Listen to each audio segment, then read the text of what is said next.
안녕하십니까. 도시문화 아카데미 로컬 큐리에이터 최강훈입니다. 오늘은 국토교통부에서 새 정부 첫 도시재생 사업 26곳을 신규 선정하였습니다. 27년까지 1.5조 원을 투자한다라고 하고요. 관련된 내용들, 그 다음에 지금 현재 도시재생에 관련된 내용들도 함께 담아서 여러분들께 내용 전달해 드릴 수 있도록 하겠습니다. 한번 좀 살펴보도록 하겠습니다. 지금 오늘 나온 거고요. 아마 이제 내일부터 보도는 나갈 거예요. 근데 이제 통신, 방송, 인터넷은 오늘 오전 11시부터 이렇게 보도가 가능해서 저도 영상 이렇게 찍고 여러분들께 공유 드리고 있습니다. 한번 내용 살펴보고, 그리고 도시재생 사업을 물론 현장에서 직업으로 하시는 분들, 아니 관심 있는 분들은 벌써 아마 페이스북이나 이런 데서 많이 접하셨을 건데요. 제가 이제 이렇게 쭉 읽어드리면서 지금 도시재생 사업들이 현장에 어떻게 되고 있고, 아마 2023년에는 어떤 변화들이 있는지에 대한 내용도 처음 접하시는 분들도 이해하기 쉽게 첨언하면서 진행할 수 있도록 하겠습니다. 여기 보시면 대표적으로 하는 게 영산 테마파크 합천, 그 다음에 뷰티 산업으로서는 청주, 그 외에 또 지역 자원을 활용한 특화 재생 사업이 진행된다라고 합니다. 국토교통부 원희룡 장관님께서는요, 제31차 도시재생 특별위원회 위원장은 한덕수 국무총리를 기준으로 서면 심사를 걸쳐서 새 정부 첫 도시재생 사업을 선정하였다라고 합니다. 그래서 합천 등 총 26곳이 선정이 되었다라고 하고요. 이번 신규 사업은 세태 지역 경제 거점 조성을 통한 도시 공간 혁신 도모, 지역별 맞춤형 재생 사업을 통한 도시 경쟁력 강화, 그다음에 지역과 민간의 적극적인 참여를 통한 지역 균형 발전 선도 등 지난 새 정부 도시재생 추진 방안에 중점을 두고 공모를 시작해서 76곳 중에 이제 26곳이 선정이 되었다라고 합니다. 이렇게 선정된 내용들 한번 살펴보도록 하겠습니다. 지금 보니까 부산 같은 경우는 이게 지금 광역 단위 사업과 중앙 단위의 사업들이 있습니다. 그래서 이제 광역 단위의 사업들은 조금 소규모 사업들, 이 도시재생 뉴딜 사업으로 치면요, 총 5단계 사업이 있었거든요. 그 중에 1단계부터 3단계까지 할 수 있는 사업들, 그 당시에는 이제 그게 이제 어떻게 보면 통합돼서 지역 재생과 우리 동네 살리기형 이렇게 두 가지로 광역 단위에서 선정을 하고요.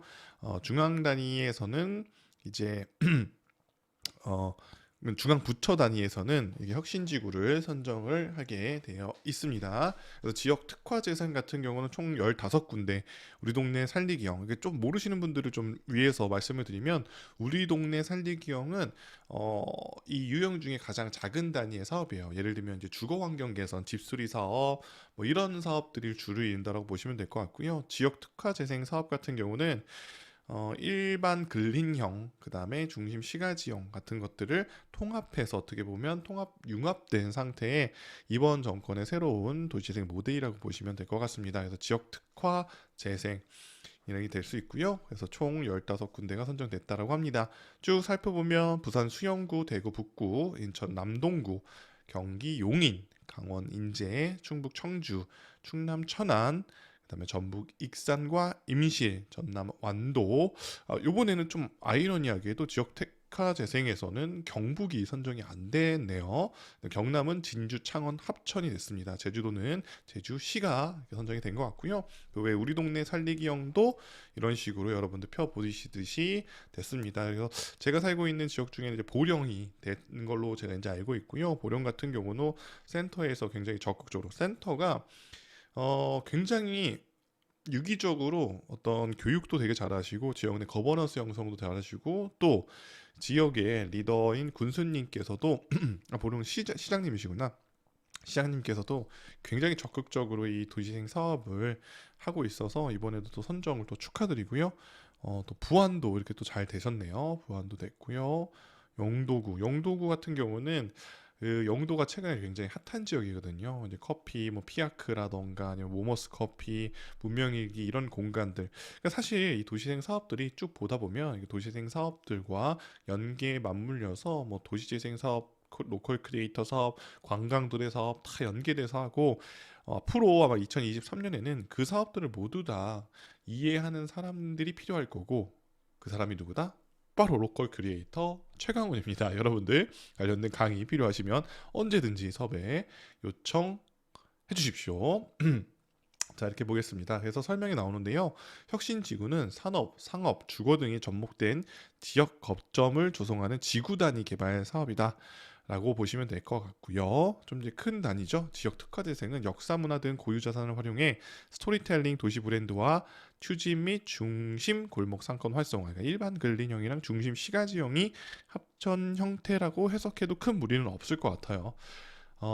그러면 이제 이런 게 예를 들 수 있어요. 그러니까 모르시는 분들을 위해서 지금 이제 요 유형에 맞는 지역을 딱 보면 여러분들이 뭐 알만한 지역으로서는 뭐 전주의 한옥마을이라던가 부산의 감천마을 정도가 약간 비슷한 사례가 될 수 있을 것 같고요. 우리 동네 살리기형은 소규모 주거 지역, 정비, 집수리 등, 그래서 DYT 같은 뭐 프로그램, 집수리 사업, 그다음에 이런 사업에서는 가장 선도적으로 하는 지역이 이제 광명시입니다. 광명시. 왜 그러냐면 도시재생 집수리 사업에서는 외부밖에 집수리를 못 해줘요. 근데 그린 집수리 사업이라는 사업을 융합해서 사업을 지원해 주다 보니까 내외부가 수리가 가능합니다. 그래서 총 사업비가 약 2,500만 원 정도가 지원이 돼서 어 12월 19일에 이 성과 보고회를 또 광명 열린 시민청이란 공간에서 하거든요. 그래서 관련된 영상도 제가 추후에 행사 끝나고 나서 담당자님 허가를 취해서 공유를 해드릴 수 있도록 하겠습니다. 저도 이제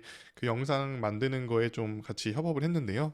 굉장히 만족을 하시고 있고요. 그런 사업의 형태가 아무래도 지역의 시민들에게, 주민분들에게 굉장히 만족도를 높이는 사업이니까 경기도 광명 도시재생 지원센터에 한번 관련된 사업들 문의해 보시면 되게 좋을 것 같습니다.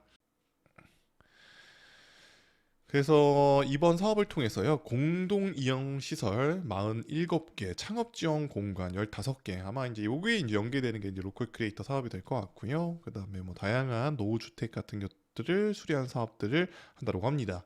그동안 도시재생 사업이 지역의 특성을 반영하지 못한 채 생활 밀착형 사회 기반 시설, 생활 SOC 공급 위주로 획일적인 추진이 되어 일회성 사업으로 그쳤던 반면 이번 사업은 산업, 창업 지원, 문화 등의 해당 지역의 고유 자원을 적극 활용하여 사업의 종료 후 도시재생 사업이 지속될 수 있도록 기반을 마련할 것으로 예상된다, 기대된다 이렇게 말씀하셨는데, 사실 이 맥락으로 보면 문화도시 사업이랑도 굉장히 비슷한 점, 공통분모가 많은 사업입니다. 결국에는 이제 문화 산업을 통해서 지역의 관광 산업을 통해서, 그러니까 지역의 도시재생 사업이 그냥 단순하게 노후 건축물을 개선하거나 거버먼스를 만드는 것들을 넘어서 산업화시켜서 그게 지속 가능하다.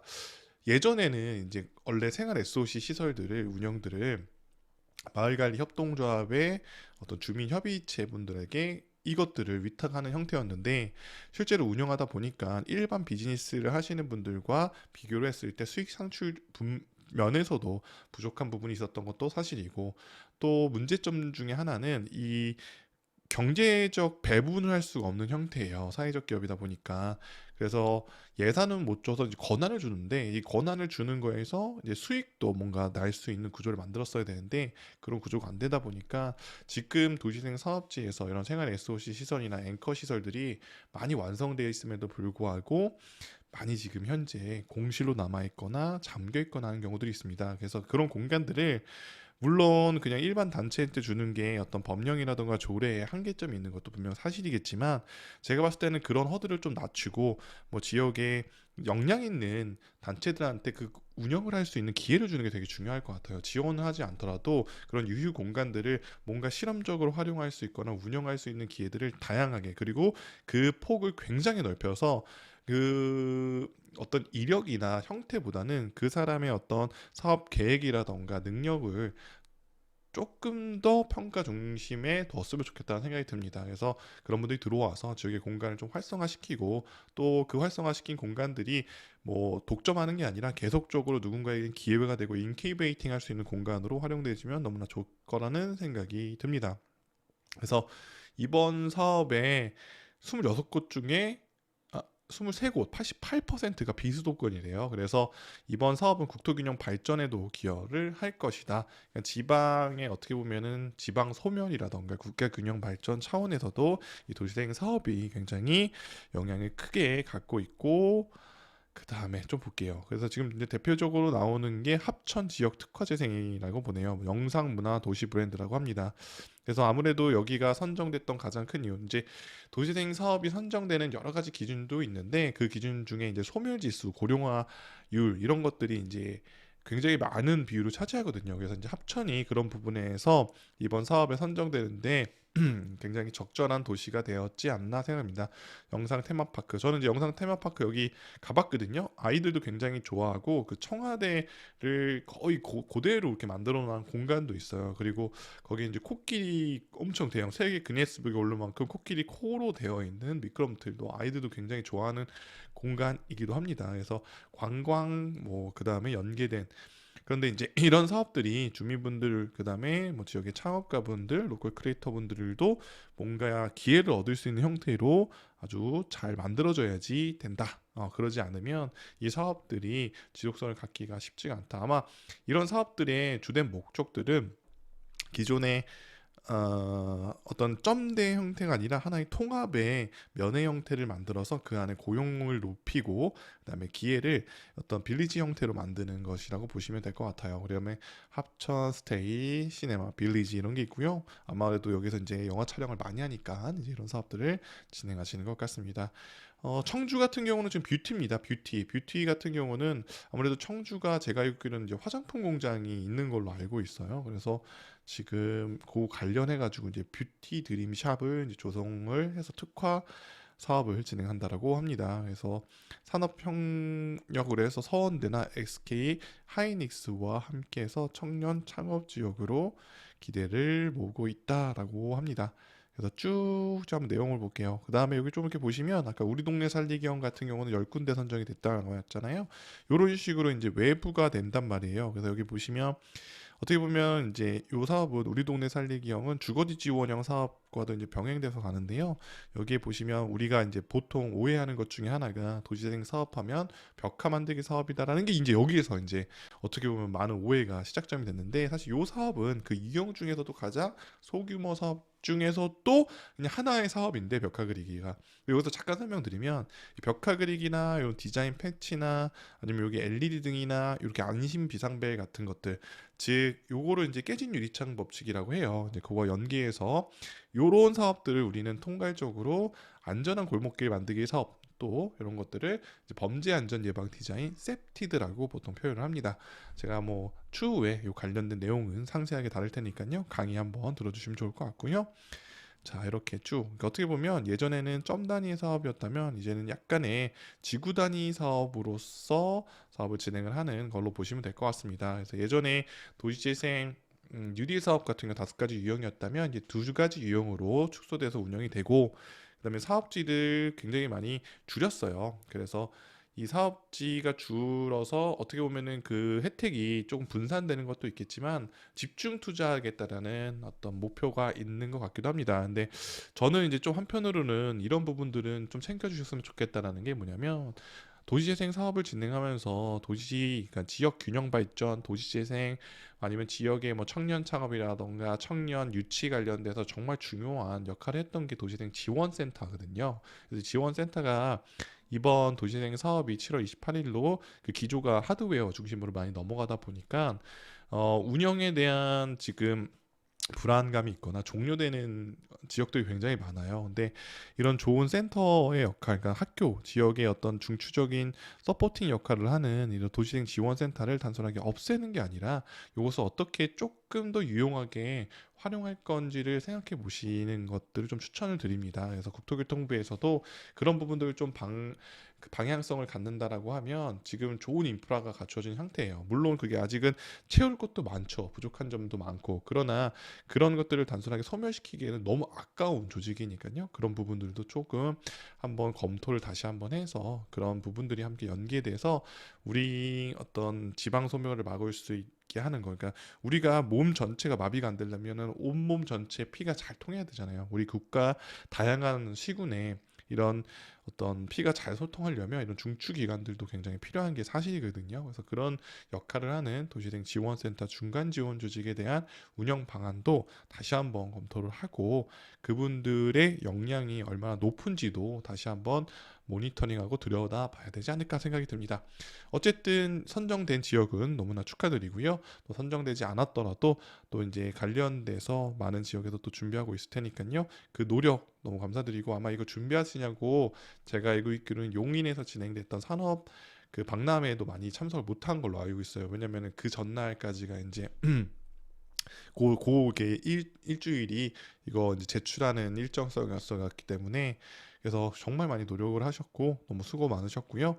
언제나 저도 이렇게 빠르게 도시재생 사업을 하시는 분들, 그다음에 모르시는 분들한테도 설명을 드릴 수 있도록 언제나 끊임없이 노력하도록 하겠습니다. 그러면 또 다음 소식으로 찾아